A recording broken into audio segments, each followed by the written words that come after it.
The Zlaxcraft ripped through the upper atmosphere's thin gas, changing direction with such mass so fast as if the laws of physics just took a pass. Stott gasped as Vox drove strapped into the Zlaxcraft's captain's mask. The neural interface data passed through facial graph to the nav chip made of Zeta glass. The thin circular shape of the ship surrounded a supercooled ferrofluid ring, which locally altered the laws of gravity when spun up to relativistic speeds, so the Zlaxcraft could immediately change direction and speed in a blink, without any of the typical repercussions that normal gravity would bring. With everyone aboard, they were approaching the dark axis in unbelievable time. The Karns were fanned out in fighter craft trying to keep up, but slowly falling behind. Stott said, "How are you driving this thing?" Vox said, "With my mind." Isaac stood nearby. Meanwhile, everyone else helped June record Elix's recite.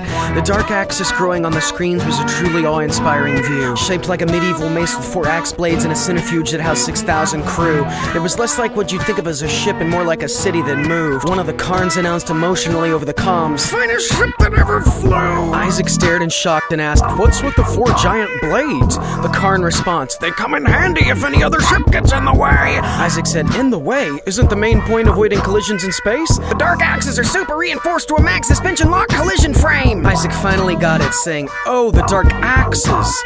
I thought you Karns were saying something else. I guess just seeing it helps." Isaac trailed off awkwardly, ashamed of the blush that he felt. He wasn't accustomed to being in charge or inheriting such unfathomable wealth.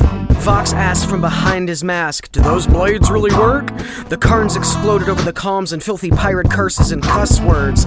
Finally, one of them said, "You can ask those rad ship mercs. We came about and split them in 2. Ask them if it hurt." The axes were over a kilometer long and bristled with defenses.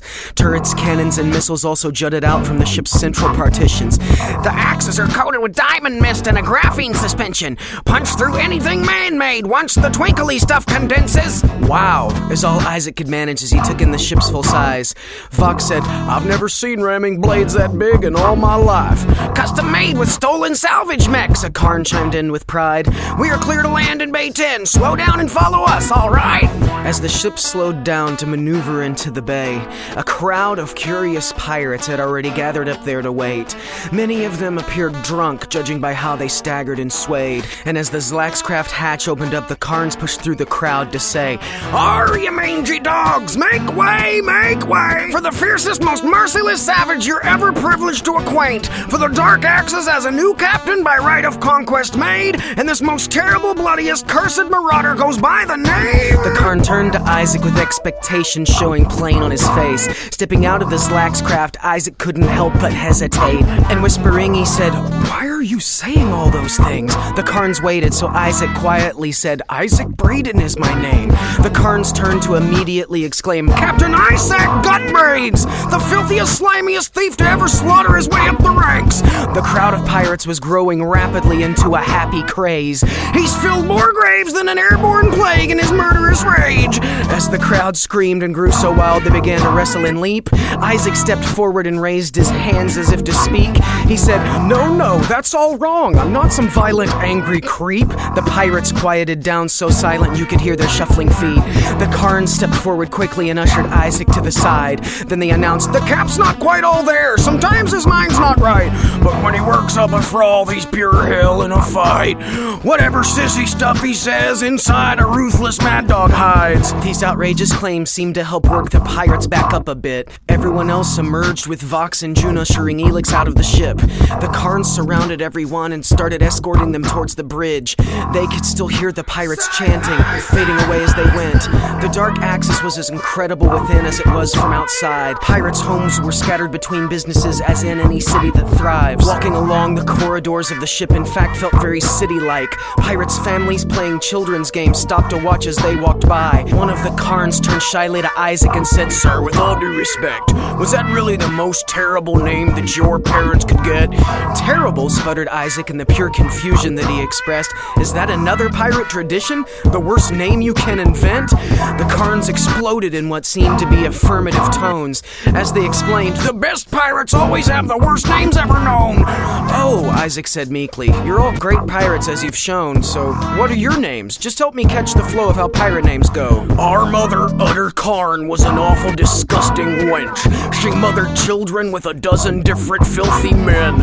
As she named each of us half-brothers in unholy angry fits, she cursed us each with as fierce a pirate name as she could spit. I'm the eldest and my name is Bludgeon Smudge Karn. Then the second, Doo-Doo Sock, is the one with tats of battle giraffes on his arms. I'm the third, Brainworms. My mom bird be submerged at a laser shark farm. The fourth, Tooth Crack Wart Karn. He's mute. If he bites, he don't mean no harm. The fifth is Fondler Rustfist. And I'm the sixth, Rickety Squeeze. Seventh and eighth, two of Mom's faves, Stink Napkin and Booger Tube Jinx. Okay, shouted Isaac. I've heard about enough, I think. No offense, fellas, I just think I understand now what you mean. Isaac Gut Braids might not be the worst name that we could brew. They walked onto the bridge, the Karns took up positions, then one said, Where to? There's an Omni-Kinetic fully programmed on our tail right now, dude. Isaac noticed then everyone hesitating on the bridge, unsure what to do.